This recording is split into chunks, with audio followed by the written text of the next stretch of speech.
Fala galera, beleza? Gotti de novo aqui com vocês. Cara, nossa terceira aula, nós vamos dar continuidade ao tema que a gente está vendo, né? A gente começou lá tentando entender o que é a química, né? O que a química estuda. Depois nós fomos para os modelos atômicos e agora a gente vai continuar com o modelo atômico. Bom, o modelo atômico, ele no início estava tentando entender o que era o átomo como um todo. E depois de um tempo ele deu uma evolução.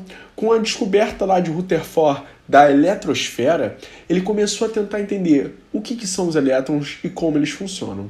A pergunta interessante é, por que os elétrons? Cara, a química se importa muito com os elétrons. É a partir dele que a gente tem estudo da transformação das substâncias, das reações químicas. É tudo compartilhamento ou troca ou doação de elétrons. Então o que a gente vai entender hoje é, bom, o que são elétrons, onde estão os elétrons e como funcionam esses elétrons, ok? Vamos seguir. Bom, o modelo atômico de Rutherford foi muito importante para a gente entender como que funcionava o átomo, né? O átomo ele era um núcleo, né, denso e positivo, onde eu encontro prótons e nêutrons, e temos a eletrosfera, onde encontramos elétrons. O grande problema desse modelo atômico de Rutherford é o seguinte: o meu núcleo ele é positivo por causa dos prótons, e os meus elétrons são negativos por causa dos nêutrons. Você já deve ter ouvido em algum momento que os opostos se atraem. Os opostos se atraem é uma maneira que a gente usa de simplificar a ideia que positivo e negativo devem se atrair. Então, se eu tenho prótons positivos e elétrons negativos, eu teria a atração entre essas duas espécies. Se eu tenho atração entre essas duas espécies, ia acontecer um choque entre elétrons e prótons, o que iria destruir o núcleo do átomo. E cara, eu tô vivo, você tá vivo, o meu computador que eu tô gravando essa aula existe, meu celular existe, tudo existe. Então, isso quer dizer que os átomos não estão sendo destruídos, eles existem. Ou seja, não está acontecendo isso. O elétron não está se chocando contra o núcleo. E aí, cara, é ciência, né? Bom, se não está acontecendo o que a gente esperava que acontecesse, por que... Aí vem o grande barato da ciência, né? Entender as perguntas, o porquê que isso não está acontecendo. Veio Bohr e criou o que a gente chama de modelo quântico. É muito complicado tentar te explicar o que é quântica, ainda mais numa videoaula, é um tema muito complexo, mas basicamente o que Bohr diz foi o seguinte: os elétrons, eles não podem estar onde eles querem, não é aleatório. O elétron tem que estar em um lugar específico. Por quê? Porque cada elétron possui uma energia quantizada. É por isso que é quântica, diz sobre quantidade. Então, por exemplo, o elétron Zezinho tem a energia para estar no lugar do elétron Zezinho. O elétron Luizinho tem a energia necessária para estar no lugar do elétron Luizinho. E os dois não podem estar um no lugar do outro. Cada um tem o seu lugar marcado. Isso às vezes, difícil de entender qual a importância, mas a importância é muito grande. Por quê? Se um elétron tem a energia necessária para estar em um determinado local, isso significa que ele sempre vai estar ali. E se ele sempre vai estar ali, significa que ele não vai sair de lá para se chocar com o núcleo. Ou melhor, ele até pode sair, mas para sair precisa acontecer algum fenômeno. Precisa existir uma influência externa para que esse elétron possa sair de determinado lugar. Ok? Esse local onde o elétron está ficou chamado como camadas eletrônicas. E as camadas eletrônicas também podem ser chamadas de níveis eletrônicos. Então nós temos as camadas ou níveis eletrônicos, que são regiões circulares, né? Está escrito aqui no slide para você, são órbitas circulares. Vou até pegar um marca-texto aqui para a gente poder marcar isso legal. São órbitas circulares. A gente pensa aqui no modelo planetário, né? No modelo como se o núcleo fosse o Sol e os elétrons fossem os planetas que circulam ao redor do Sol, ok? Por exemplo, a Terra está na terceira camada. A Terra não está na quarta, não está na quinta, não está na sexta. Ou seja, cada planeta tem sua própria órbita, seu próprio lugar de estar. É mais ou menos assim que ele pensou no modelo atômico, tá? Aqui a gente tem um modelo simplificado, para você conseguir entender, né? A gente tem o núcleo atômico positivo e os elétrons negativos em camadas ou níveis eletrônicos. Importante você perceber isso aqui. Quanto mais distante é a camada eletrônica do núcleo, maior a energia dessa camada. tá? E quanto mais próxima do núcleo, menor a energia dessa camada. Bohr conseguiu reparar, ou melhor, ele conseguiu identificar isso, ele observou isso através do que a gente chama de espectro eletromagnético. Ele conseguiu perceber que alguns elementos liberam cores quando você joga luz nele. Existe um teste muito legal, se você quiser procurar na internet, procura assim, teste de chama. O teste de chama, você botar no YouTube vai aparecer vários vídeos sobre isso. O teste de chama é um teste rudimentar que explica isso, né? Se você queimar um determinado elemento, ele libera uma cor. Os fogos de artifício são feitos dessa maneira, né? Então, quando você na verdade, tem um experimento muito legal. Não diz que fui eu que te ensinei, mas você pode pegar um pouquinho de sal, acender o fogão de casa e jogar um tiquinho de sal no fogão. Limpa depois, senão sua mãe e seu pai vai brigar e vai falar que foi o professor de química que ensinou isso. Limpa depois. Mas só vê que na hora que você jogar o sal no fogo, o seu fogo vai ficar amarelo. Por quê? Porque quando eu queimo sódio, que é um dos componentes que está no sal, ele libera a cor amarela. E foi mais ou menos dessa forma que Bohr observou que a sua proposta estava certa, ok? As camadas eletrônicas, que são ao total 7 camadas eletrônicas, também são divididas de outra maneira. São divididas no que a gente chama de subníveis de energia, tá? Ou orbitais. Os subníveis de energia são regiões dentro das camadas, ok? Ao total nós temos 4 subníveis, S, P, D e F. E é exatamente a união entre as camadas eletrônicas e os subníveis que mostram pra gente onde o elétron se localiza, ok? Aqui eu botei como tema desse slide aqui, diagrama de Pauling. O que eu vou fazer aqui para você? Eu vou te mostrar quais são as camadas eletrônicas. Ao total existem 7 camadas eletrônicas. A camada K, L, M, N, O, P e Q. Ok? São essas as camadas eletrônicas que existem. Você pode dar números para elas. É a camada 1, camada 2, camada 3, 4, 5, 6 e 7. Essas são as camadas eletrônicas. Cada camada eletrônica tem um número máximo de elétrons que pode permitir, que pode suportar. Por exemplo, a camada K suporta só 2 elétrons. No máximo 2 elétrons. Ou seja, a camada K pode estar vazia, ter 1 elétron ou ter 2. A camada L suporta até 8 elétrons, tá? E assim a gente vai ver qual o número máximo de elétrons que cada camada suporta. A camada M, 18 elétrons. A camada N, 32 elétrons. A camada O, 32 elétrons também. A camada P, 18 elétrons. E a camada Q, 8 elétrons. Você pode ver que é uma escadinha, né? 2, 8, 18, 32, 32, 18 e 8. Ok?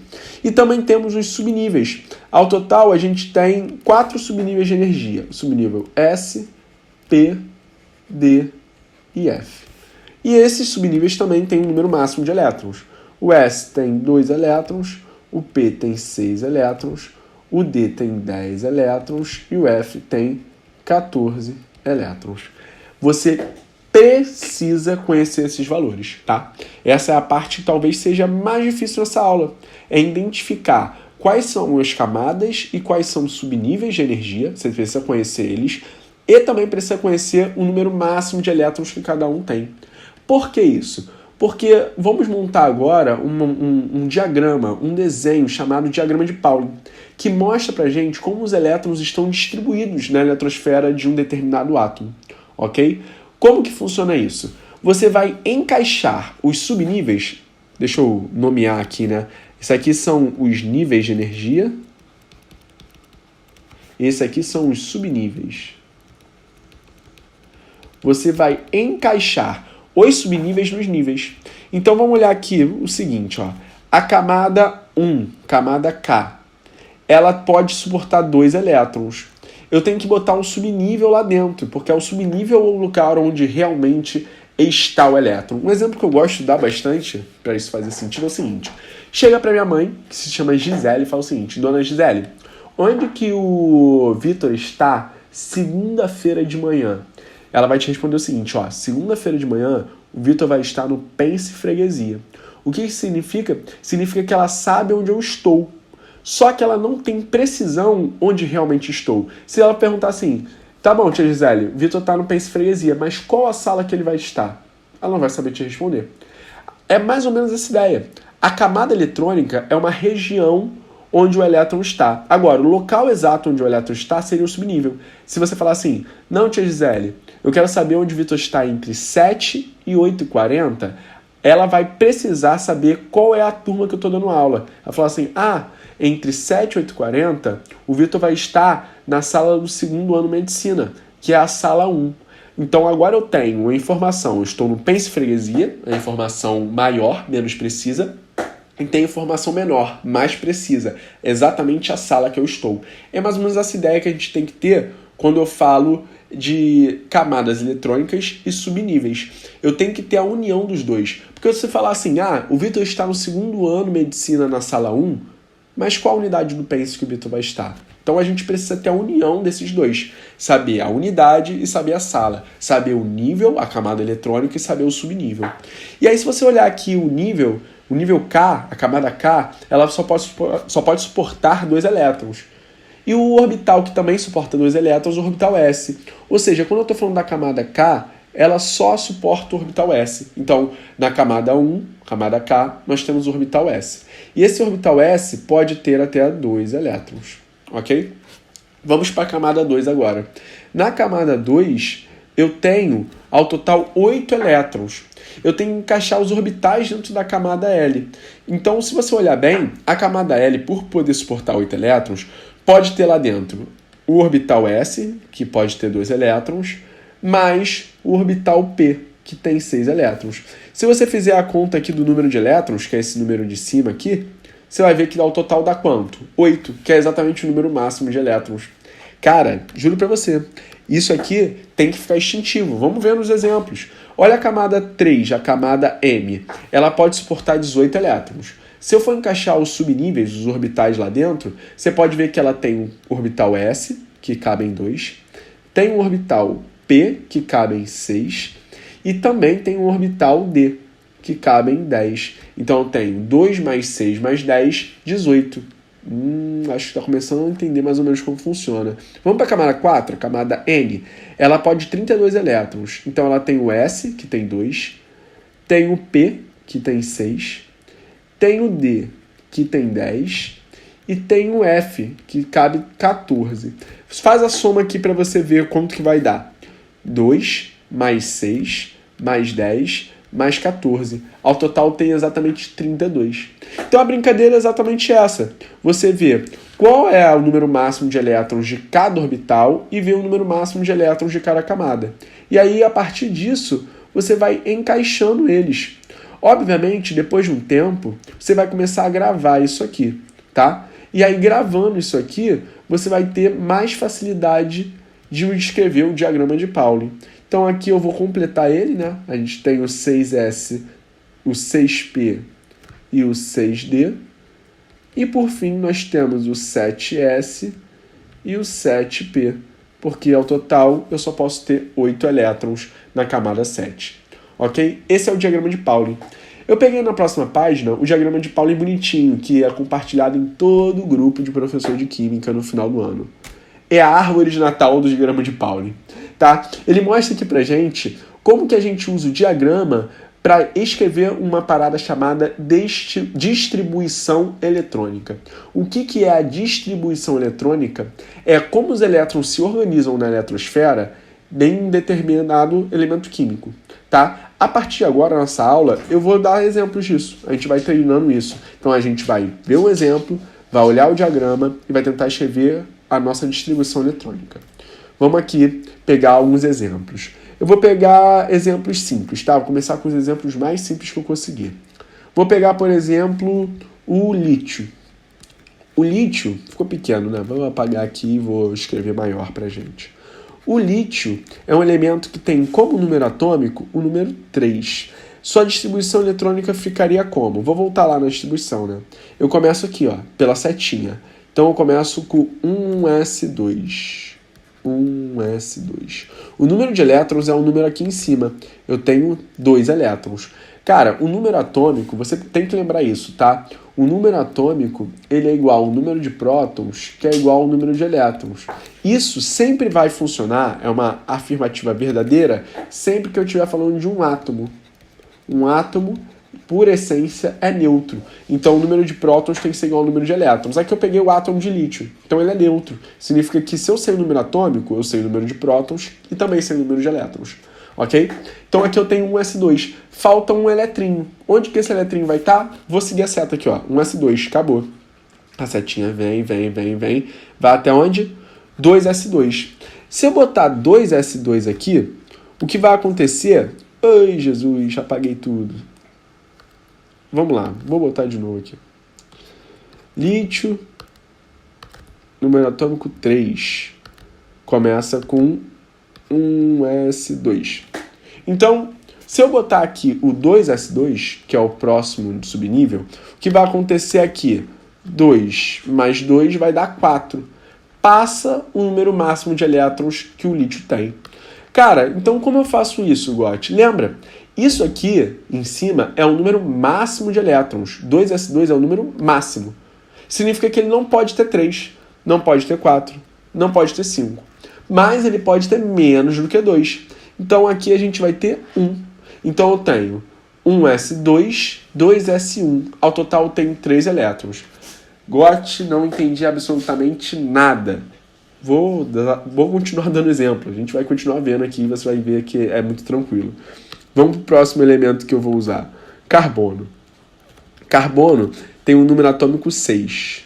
Ok? Número atômico 6. Então vamos lá para a distribuição eletrônica do carbono. Vou voltar lá no diagrama de Paulo que a gente tinha visto. Então aqui a gente começa com 1S2. Então vamos lá. 1S2. Ao total agora eu tenho 2 elétrons, faltam 4. Vou voltar lá. Seguindo a setinha, eu tenho agora o 2S2. Então, 2S2. Ao total agora eu tenho 4 elétrons, faltam mais 2. Vou voltar lá e ver qual é o próximo. Depois eu tenho 2P6. Então aqui eu botaria 2P6, certo? Errado. Por quê? Porque se eu fizer isso aqui, a soma vai ser 2 mais 2, 4, mais 6, 10. E não é para dar 10, é para dar 6.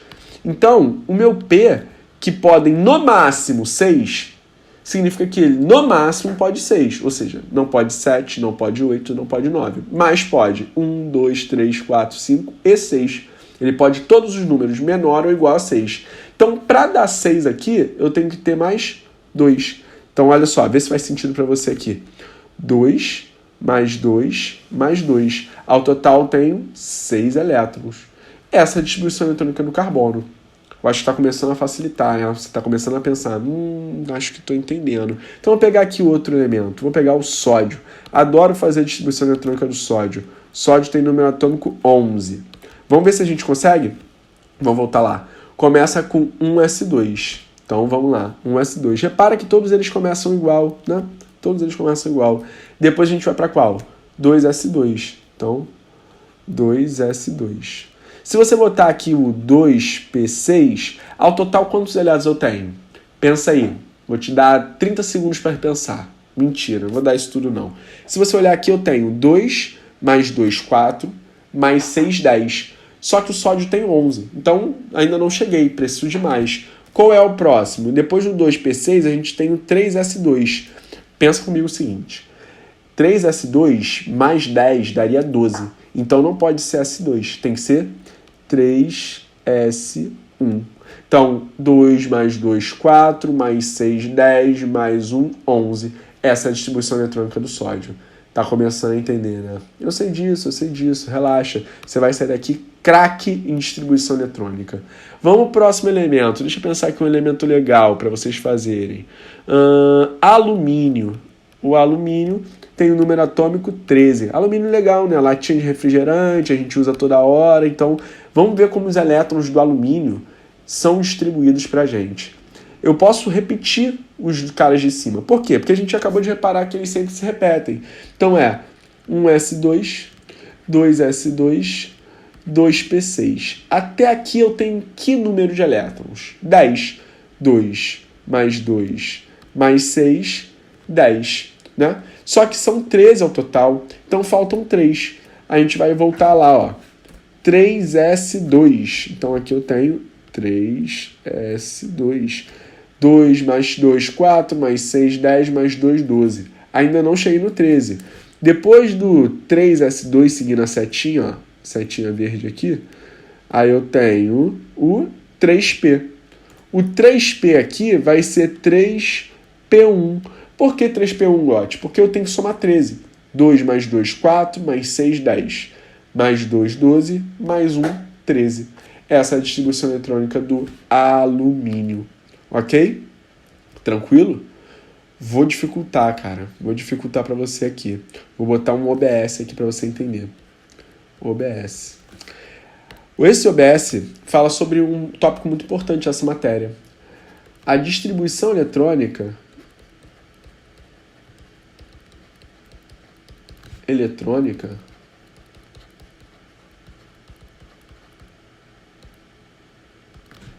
é uma organização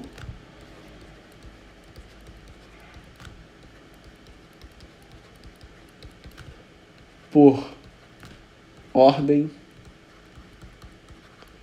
crescente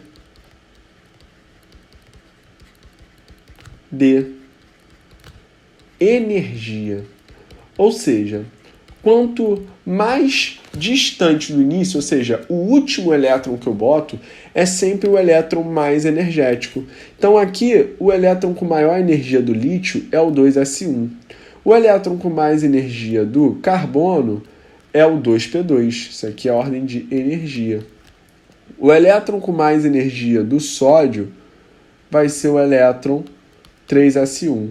E o elétron com mais energia do alumínio é o 3p1. Ou seja, cada elemento possui o seu elétron com maior energia. Esse elétron com maior energia também pode receber um outro nome. Vou botar aqui para você. Esse elétron que recebe maior energia pode ser chamado de elétron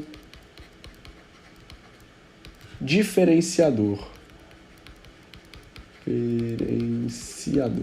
Por que o elétron diferenciador? Simples, porque cada elemento possui o seu próprio elétron com mais energia, ou seja, é o que difere um elemento do outro. Fez sentido? Cara, peguei mais uma página em branco aqui, tá? Peguei mais uma página em branco. Vou dar um exemplo difícil. Vamos pegar um exemplo difícil? Ferro. Ferro, número atômico 26. Eu vou dar 10 segundos para você tentar fazer. Então eu vou contar aqui 10 segundos.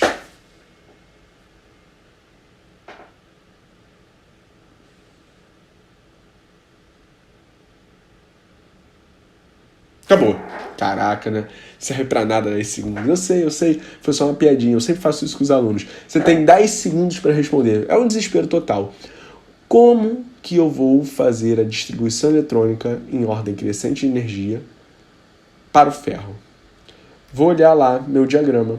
Gotti, meu Deus, eu tenho que gravar esse diagrama?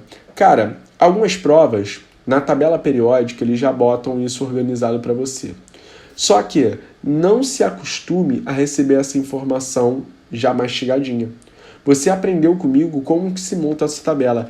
Tenha essa autonomia de você montar sua própria tabela. É muito bom, e aí eu tô te falando uma experiência própria como professor, é muito bonito para mim como professor, quando eu olho a prova e vejo que o aluno botou o diagrama lá. Eu já percebo que ele estudou, que ele tentou entender. Isso é muito bonito pra gente, para entender como professor o que você está estudando, e é bom para você, porque requer uma prática. Ou seja, une tudo que a gente mais está procurando na hora de aprender, né? Na hora do ensino. Eu consigo ensinar e você consegue aprender. Então tenha a autonomia de escrever seu próprio diagrama, ok? Então aqui a gente vai fazer a distribuição eletrônica do ferro. A gente começa por 1s2. Até agora eu só tenho 2 elétrons. Depois, 2s2. Depois, 2p6. Isso aqui eu estou copiando o que eu fiz nos outros, ó. 1s2, 2s2, 2p6. Até agora eu tenho 10 elétrons. Então aqui é um bom momento de você marcar, né? De você gravar. Aqui eu tenho 10 elétrons, né? Faltam 16. Vou continuar fazendo a distribuição eletrônica. A gente já usou o 3s2, o 3p6. Aí vamos ver qual é o próximo depois dele. Depois do 3p6, que está aqui, a gente tem o 4s2. Então, 4s2. Aqui é outro momento legal de você travar. Até aqui eu tenho 20. Ou seja, 2 mais 2 mais 6, 10. 2 mais 6 mais 2, 20. Ok? Eu tenho que ter 26. Então eu vou olhar lá qual é o próximo. 4s2. Depois eu tenho 3d10. Ou seja, eu posso ter até 10. Eu só preciso de 6, porque até que eu tenho 20, eu tenho que chegar em 26. Então eu vou botar 10? Não, eu vou botar o que falta. Então aqui é o 3d6. Esse aqui é o nosso elétron diferenciador, ou seja, o elétron mais energético do ferro, e essa é a distribuição eletrônica do ferro. Ok? Ficou clara essa ideia? Deu para entender? Então, recapitulando, o que a gente precisa lembrar quando a gente está falando sobre modelo eletrônico? Bom, o modelo eletrônico que a gente conhece veio de Bohr, e o grande barato dele foi dividir a eletrosfera em regiões. Quais são essas regiões? Níveis e subníveis, camadas eletrônicas e subníveis. O que tem nas camadas eletrônicas? São ao total 7. K, L, M, N, O, P e Q. Um drop aí de curiosidade. Por que K? Nessa época existia um lord, um cara com muito dinheiro, chamado Lord Kelvin. E ele adorava a ciência, mas ele não era um cientista. E aí, como um cara que adora a ciência, ele começou a financiar alguns estudos. E o único pedido dele era que botasse o nome dele nas descobertas, né? E aí, essa foi uma das descobertas, né? As camadas eletrônicas. E aí ele pediu que botasse o K na primeira camada, de Kelvin. Outro lugar que ele aparece também é lá na temperatura, né? A escala Kelvin de temperatura, escala absoluta. Ele também não descobriu, não. Ele financiava esse estudo e pediu para botar o nome dele. Barato, né? Isso. Maneiro de saber isso aí. Então, vamos lá. Temos as 7 camadas eletrônicas. K, L, M, N, O, P, Q. Ou só camada 1, 2, 3, 4, 5, 6 e 7. E temos os subníveis. S, P, D e F. Você tem que saber o número de elétrons de cada uma. Isso aí é a sua tarefa para casa. Tem que gravar. Ok? E aí você tem que entender que os subníveis, ou os orbitais, estão inseridos dentro das camadas, ou dos níveis. Então, cada camada tem um número máximo de subníveis. E é exatamente isso que faz a gente construir o diagrama de Pauli. O que é o diagrama de Pauli? É uma ordem, uma sequência, que faz a gente entender qual é o elétron com maior energia dentro de um elemento. E aí, para a gente descobrir isso, a gente precisa fazer a distribuição eletrônica. Tá? A distribuição eletrônica é muito importante, ela descobre para a gente qual é o elétron com maior energia de um átomo, e são os elétrons que são responsáveis pelas reações químicas. Ou seja, tudo que a gente precisa conhecer sobre um elemento, ou melhor, quase tudo, pode ser descrito por um elétron. Por isso que é muito importante a gente conhecer ele. Ok? Galera, essa foi a aula de hoje, né, desse vídeo pra gente. Espero que você tenha entendido, eu tenha conseguido facilitar para você esse assunto que é complexo. Não é um assunto fácil, tá? E graças a Deus não é fácil. Isso mostra que nós temos capacidade de entender assuntos complexos. Depende um pouquinho de boa vontade, bastante estudo. Você tem que estudar, tem que correr atrás. E, cara, nós estamos aqui para isso, né? Me procura o monitor. O intuito dessa aula é a gente evoluir. A gente dar um passo a mais, conseguir entender a matéria de química, de física, de biologia, de matemática de uma maneira mais simples. Perceber que não é um bicho de 7 cabeças. Ok? Muito obrigado pela tua atenção. Um beijo, até a próxima aula e tchau, tchau.